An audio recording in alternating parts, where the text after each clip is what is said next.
gusa icyo nakubwira ni kimwe nuko atatunguwe natwe tutatunguwe n'inshuti ze zitatunguwe za bugufi inshuti ze nyanshuti ntago zatunguwe hanyuma message naha buri muntu wese uri kudukurikira ni ngombwa rero ko niba yarize ubuzima bwo hanze natwe turi kubwiga ariko hari n'ubundi buzima agomba kwiga hariya kugira ngo amenye ngo ubundi ese niba narize hanze ubuzima runaka mo hari ubundi babimeze biti nta kintu Imana ikorera guhomba nkimara kumva ko yafunzwe nabyakiriye nyine nawe urabyumva nk'umwana nabyakiriye nabi numva nyine ndahungabanye ariko ndavuga ni ngombwa ko iki gihe nacyo yagombaga kugicamo kuko erega hari igihe umuntu adafungwa kuba udafunzwe ukaguma hanze cyangwa kuba ufunzwe ukaba ugiye nakubwiye ngo hari ikintu Imana gikomeye ibigukinze nanyambaga ariko nyine nuko biba byakagenze sibyo ndumva message wayitanze reka tukureke ugende kandi nuko nyine naho butaha Gasaro TV kunzi bacu turabasuhuje omerereye mu mpande zose z'isi tubabwira ko tubakunda cyane mwebwe mureba ibiganiro byacu umunsi ku wundi turi ku ngoro butabera urukiko rw'ibanze rwa Kicukiro twaje mu rubanza rwa Rwema nubwo rusubitswe tugiye kuganira hano n'umuntu n'umukobwa n'umumama noneho yego ubwo n'umumama none burebaga byari byancanze umeze neza yego meze neza urasa neza kabisa murakoze wambaye na neza murakoze cyane amazina yawe ninde nitwa Murekesoni Beata yego katwikoresheje ka Betty uyu munsi waje kumva ni Rwema agiye ari kubugiye kuburana mu mizi ariko impamvu ze yagiye kuburana nuko nubundi urubanza rurasubitswe n'ibintu mwakiriye gute rero tubyakiriye neza kubera ko hari igihe ikintu kiba wowe ukagifata nkaho byacitse cyangwa bikomeye ariko hari ibindi bintu Imana ikurinda yego hakaba hari ikintu Imana imurinze birashoboka cyane none se Betty Rwema rero Rwema ni muntu ki kuri wowe Rwema ntago ari kuri nge gusa nubwo ndi bwivugire kuri nge ariko reka mbanze mvuge muri Rwema ni muntu ki Rwema ni umugabo ufite umugore n'abana afite abarera mu rugo afite natwe arerera kure yego wenda muzi benshi afite mu rugo nibo mwari muzi ariko ngewe ndi mu bantu bamugireho umugisha yego mba nk'umwana mu rugo yego ntari mu bandi bana mu rugo ureba ariko ndi mu bandi bana bityo rero kandi Rwema nkamufata nk'umupapa w'icyitegererezo ubasha kugira neza ufite umutima mwiza ikindi abantu benshi batazi kuri Rwema yego kubera ko adakunda kwiyamamaza cyane nuko Rwema ari umukristo yego ni umukristo yego cyane undi se umukristo ariyamamaza umugani wawe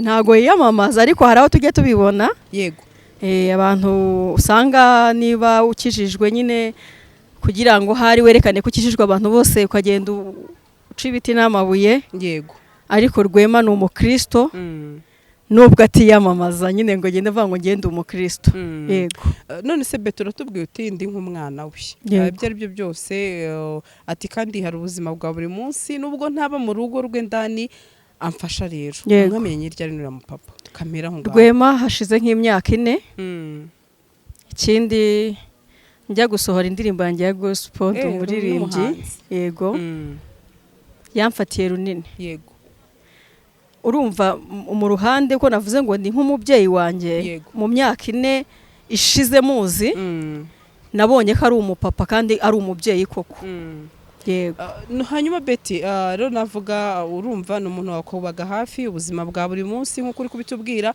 wumva rero ko yafunzwe yego mbere yo kongera ku by'uyu munsi noneho n'ibintu wakiriye gute nubwo bibabaje ntago navuga ko umuntu afunzwe ari ibintu bishimishije niyo wakumva ko umuntu afunzwe utanamuzi noneho wowe ni umubyeyi iyo umuntu yafunzwe rero Gasaro yego niyo yaba atari umubyeyi ari n'inshuti yawe bisanzwe yego wumva igikuba gicitse iyo ukibyumva ugira ngo ni inzozi ukabyuka ukabanza ukikora kumva ko utari kurota yego wasanga utari kurota uhita wimagina muri wo kavuga ati bo birabaye ariko niba bibaye kubera iki bibaye yego iyo maze kumenya rero impamvu bibayeho mpita numva nta kintu gitunguranye kandi nta n'ikintu gitungura Imana. Yego. Nibyo nakubwiye nk'umukristo nkanjye cyangwa nka Rwema n'undi mukristo wese. Umuririmbyi yaravuze ngo ndi umukristo kandi nzahora ndiwe. Ageze ku yindi ndirimbo yo mu Gakiza aravuga ngo reka gutinya ibizakubaho. Iyi si turimo ni ngombwa ko ibasha kukubalance ikakujyana habi cyangwa ikakujyana heza. Isi ni ishuri. Yego. Ni ngombwa rero ko niba yarize ubuzima bwo hanze natwe turi kubwiga, ariko hari n'ubundi buzima agomba kwiga hariya kugira ngo amenye ngo ubundi ese niba narize hanze ubuzima runaka mo hariya ubundi biba bimeze biti. Nta kintu Imana ikorera guhomba. Nkimara kumva ko yafunzwe nabyakiriye nyine, nawe urabyumva nk'umwana, nabyakiriye nabi. Numva nyine ndahungabanye, ariko ndavuga ni ngombwa ko iki gihe nacyo yagombaga kugicamo, kuko erega hari igihe umuntu adafungwa. Kuba udafunzwe ukaguma hanze cyangwa kuba ufunzwe ukaba ugiye, nakubwiye ngo hari ikintu Imana gikomeye ibigukinze. Yego.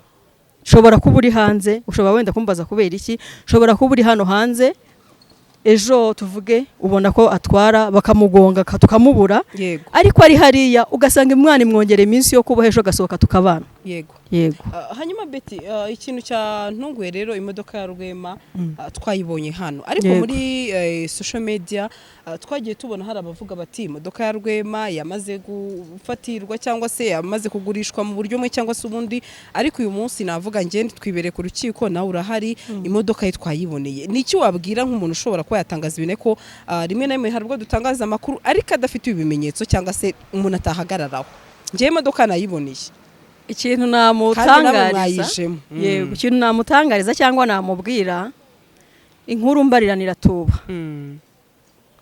Kandi buriya kuvuga ibintu udahagazeho ntago ari byiza. Wenda ni mwebwe kuri iyi mihanda abantu bavuga, akavuga ati wenda nimvuga ibi ngibi ndagira views. Yego. Ariko reka mutangarize muhukuri yuko imodoka ihari. Niba ya wenda ari nibyo yifuza mu mutima we, Imana iracyayifasha. Imana iracyayifasha cyane. Hanyuma Betty, kugeza kuri uyu munsi rero wenda reka mubaze ku kintu kimwe, harimo uwamureze cyangwa se wenda uwo nzi n'umwe ngewe ntago nzi niba ari benshi bagiye batandukanye. Ubwo mu rukiko bavuze ko ari ukwesha ikintu cy'undi yakoreshejwe uburiganya. Yego. Bamwe bati Rwema rwose ati yari umukire ariko yarabagaho kubera abantu cyangwa se kubera ibintu by'abanagenda yihesha. Tubwire rero kuri icyo cyaha kurikiraniyeho. Bamwe bati n'ubundi ibintu byose gutya na gutya, ugasanga nyine n'ubundi n'ikintu umuntu yabonye imbere yakoreye bahita babifata muri kandi yuko n'ubundi ari uko abantu yabamburaga. Rero Gasaro, yego, urabona uri umunyamakuru. Yego. Ejo ni hakubaho ikindi kintu nawe bazavuga yuko ari ibyo wakuye ahandi, kubera yuko umuntu ni nta munoza. Yego. Kandi ntago umuntu inshuro nyinshi abantu ntago bifuza iterambere rya bagenzi babo. Rero kumva yuko yaba yarambuye ibintu by'undi yakoresheje uburiganya, yapfuye ntawe utayiryaho. Yego. Yapfuye ntawe utayiryaho. Ushatse kuvuga ko twebwe dukoresha social media nyine ari cyo gihe cyuko twamuvuga. Yego. Reka Rwema n'umusitari. Sikunda ijambo ry'Imana ryambwiye. Umubwiriza yaravuze ngo wagiye cyo kuvuka, gihe cyo gupfa, gihe cyo kwishima n'igihe cyo kubabara. Yego, ndabyemera. Iki gihe harimo rero ni ngombwa yuko nyine ari ku isoko. Ese wemera ko ari umusitari? Yego, ni umusitari. Ni umusitari nta kibazo. Rero ni umusitari, nyine ubwo umusitari aravugwa.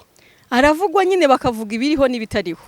Ubwo nagira nkubwire ko rero ibyo bamurega, yego, si nkubwiye ngo nibyo, nta nubwo nkubwiye ngo sibyo. Kuko n'ubundi biracyari mu rukiko. Biracyari mu rukiko. Yego. Uretse ko umuntu wese namubwira ngo navuge aziga. Avuge gake kuko agapira kare umwarenga undahinguka nta wamenya. Uruvuze ati natwe dushobora kuvuga ariko natwe ejo bikatubaho. Ese nturi mu isi. Kandi koko Rwema yajyaga avuga ati umuntu wese n'umukandida wo gufungwa mu gihe cyose afite imyaka 18. Uko ni ukuri. Ati nanjye rwose rimwe na rimwe ari igihe mba nicanga ariko nzi ko nanjye nzajya muri gereza yamageragere. None uyu munsi hariyo. Kandi wa mugani reka mvuge ngo nta muntu waseka, ni nk'umuntu waseka umuntu wapfushije. Ntago waseka umuntu ufunzwe kuko wa mugani amategeko twese aratureba. Nanjye nshaka gukora ikintu cyangwa se no mu nkuru n'iki, nanjye amategeko akankurikirana, nta muntu uri hejuru y'amategeko. Kuba urubanza rero rusubitswe n'ibintu mwakiriye gute nk'umuryango? ku rwanjye ruhande cyangwa ku bw'umwana wa Rwema ntago bintesheje umutwe cyane. Nakubwiye yuko umugambi w'Imana utayoba, ibi nabyo biri mu mugambi w'Imana. Yego. Dutegereje nyine umunsi rwaburanywe kandi rugasomwa, icyagagombye gukora ubutabera nyine bugakora icyo rushinzwe. Hanyuma kugeza kuri uyu munsi nibwo wabona Rwema ari mu myenda ya Rose. Yego. Ntago ari ubu mbibonye kuko tumusura no kuri gereza Mageragere. Waramusuye? Yego. Yego.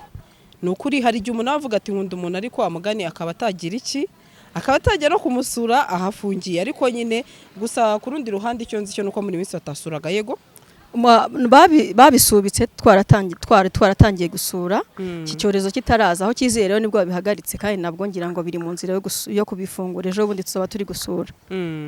Hanyuma rero rimwe na rimwe hari igihe wa mugani umuntu asa muri iyi mihanda, sibyo? Ugasanga ajemo turamuvuze, ariko tukibagirwa ko wa mugani ejo n'abantu bacu bizabageraho, cyangwa se n'abandi bagiye batandukanye. Uyu munsi ikintu nibajije ni ikintu kimwe. N'ubundi nta muntu wakishima, twahoze tubivuga, umudamu wa Rwema urabona ko nyine arababaye, kandi koko biri mu kuri, nanjye nababara, n'undi wese waba ufite umuntu we ufunzwe yababara. Ariko rimwe na rimwe hari igihe uba usanga abantu bavuga bati ariko se ubundi kubera iki ataza mu itangazamakuru? Nagiye mbona hari abanyamakuru bagenzanya bavuga bati araduha inkuru, ariko ndibaza ko uyu munsi umuntu utari mu mihanda njyewe ntago mba numva nifuza ko yanabizamo, kuko ntago imihanda ari myiza cyane. None uyizanyemo. Oya nta kibazo, ntekereza ko atari ubuzima bwa buri munsi kuri wowe, bitandukanye natwe twebwe n'ubuzima bwa buri munsi kuva kuwa mbere kugera kwa kangahe, si byose? Ariko wowe kuza rimwe ukagenda kanekeza ko ibintu yo kuvuga nta muntu watonetse cyangwa se wakomerekeje, niba nibeshye, si byo Betty? Niba nahari yihangane. Ariko uretse ko nanone ibitekerezo by'abantu ntago byumvwa kimwe, ushobora kubona comment zigiye zitandukanye, bamwe bati gutya na gutya. Ngira ngo urabizi nyine mu by'imihanda nuko. Yego, nicyo wabwira rero abantu nyine bumvaga bifuza kuba bapushinga ko umudamu wa Rwema uyu munsi yagira icyo avuga, yagira icyo atangaza, kandi ngira ngo buryo wamugani ibintu iyo biri mu butabera nta n'impamvu. Abantu rero babyifuzaga batabibonye, reka mbabwire ngo nibihangane. Yego. Kubera yuko kandi niba nihangana ntibamutekerezeho cyane, kuko ashobora kuba igiharimo atari icyo kuvuga. Yego. Cyangwa niba ari n'icyo kuvuga atari cyo kujya ku itangazamakuru. Ariko n'undi bintu birimo mu butabera. Yego. Si byose wamugira iyo nama? Inama yo kutajya kuri social media. Oya, wamugira inama yo kujyaho? Oya. Njye namugira inama yo guceceka. Yo guceceka cyane. Yego. Erega nuko wenda byabaye bijya hanze, ariko tuvuge ashobora kuza kuri social media, mukaba wenda mwamubaza, urabizi mugira ibiganiro mujya mubaza ibibazo byinshi, ukaba wamubaza tusura umugabo mwavuganye iki, hakazamo nabyo amabanga y'urugo, ugasanga mumenesheje amabanga. Yego. Kandi y'urugo cyangwa se nyine y'umugabo, ugasanga bibaye bibi. Rimwe na rimwe niyo umuntu ari muri ibi bihe akagira nk'amarangamutima, akaba yareactinga mu bundi buryo, akerekana agahinda ke hatari buboneka ari agahinda, ubundi cyangwa se wabona nta kibazo afite, wenda tuvuge hanze hawe wenda abumva ko yananutse, igikuba cyacitse, wamubona na fresher ati dore. Ntubizi se ntago wanezeza abantu. Ameze neza n'ubundi, yego ntago byaba neza nkuko Rwema hari byari bimeze, ariko uko biri. Oya, n'ubundi ameze neza, nta cyamubuza kumera neza. Kuba umugabo ari hariya ntago ari kuvuga ko nyine batari kumwe 100%. Umuntu ukunda umuhoza ku mutima. Yego. N'ubundi niyo yaba ari ahangaha undi ari hanze, ababa bari kumwe. Yego.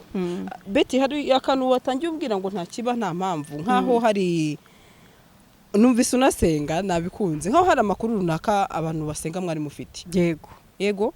Yari ahari cyane. Niyo mpamvu bitigeze bahungabanya cyane.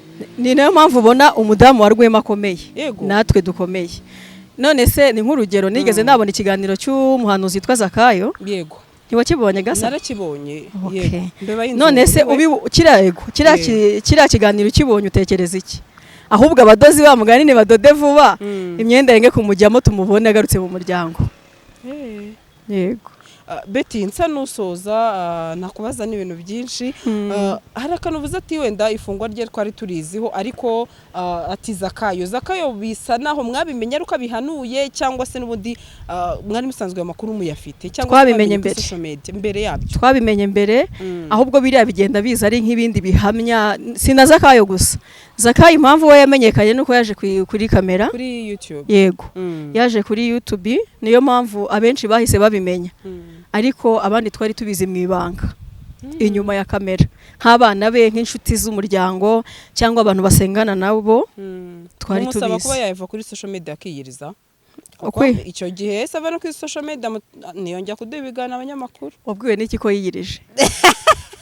Nuko mbizi ko ajya senga. Urabizi ko ajya senga? Usenga se no kwiyiriza? Ndabizi impamvu mbikubwiye njyewe wenda Betty hari igihe hari ubuzima tubanamo n'abantu tukabana mu biganiro bigiye bitandukanye Betty tugakorana ibiganiro ariko inyuma ya kamera wenda ukabara uburyo ki wa mugani uzi umuntu abantu bakababona Rwema nk'umuntu umeze gutya na gutya ariko inyuma ya kamera wenda ukaba hari ubundi muntu wowe usanzwe wazi. Rero ngenzi ko Rwema rero yari umuntu ukunda gusenga so kumuvugira ndabizi comment ziraje zandike ziti wowe uri kubogama uretse ko nanone byakabaye byiza ku mategeko cyangwa se ku rukiko bibe byiza umuntu atarakatirwa umuntu atarahamwa n'icyaha bikaba byiza tugiye nyine twitonda kuko nekereza ko ushaka kuvuga uyu munsi ngiye ntago ndi hano mpamye Rwema ibyaha kandi sinde na hano kujya mbimushinjure ubutabera urukiko nirwo ruzakora akazi sibyo Betty? Niki dusazabwira abantu dusoza nuko waruvuze ko kintu cyo kuvuga ngo gusenga warubizi ko asenga nubwo bari bukushyireho comment nyinshi.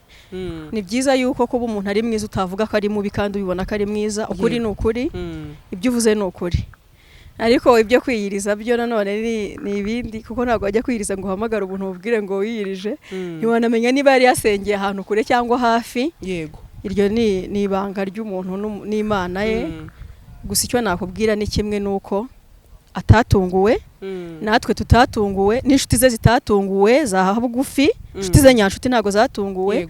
Hanyuma message naha buri muntu wese uri kudukurikira reka mubwire ngo nyamuneka avuga uziga cyane ko urukiko rutaramuhamya icyaha kandi niyo cyakimuhamya turi mu isi ejo ashobora kuvamo nawe winjiramo. Yego iyi mihanda njya nkunda kumva mukoresha biranyerera kandi no hanze ahangaha mu buzima bwacu bwa buri munsi. Impamvu twaje ku rukiko nuko ari Rwema uzwi sibyo se cyangwa se nuko nafungwa nanjye bakaza ku rukiko ukunzwi ariko ntago ari uko uyu munsi buse yafunzwe bangana iki mageragere kuri uyu munsi si benshi se nese hano ni harimo abantu benshi baje kuburanira hano ariko ntago twavuze kuri Rwema uzwi mu mihanda ahubwo nyine wenda nuko umuntu abazwi cyangwa se yirwa ku mbuga nkoranyambaga ariko nyine nuko biba byakagenze sibyo ndumva message wayitanze reka tukureke ugende kandi nuko nyine naho butaha. Murakoze cyane.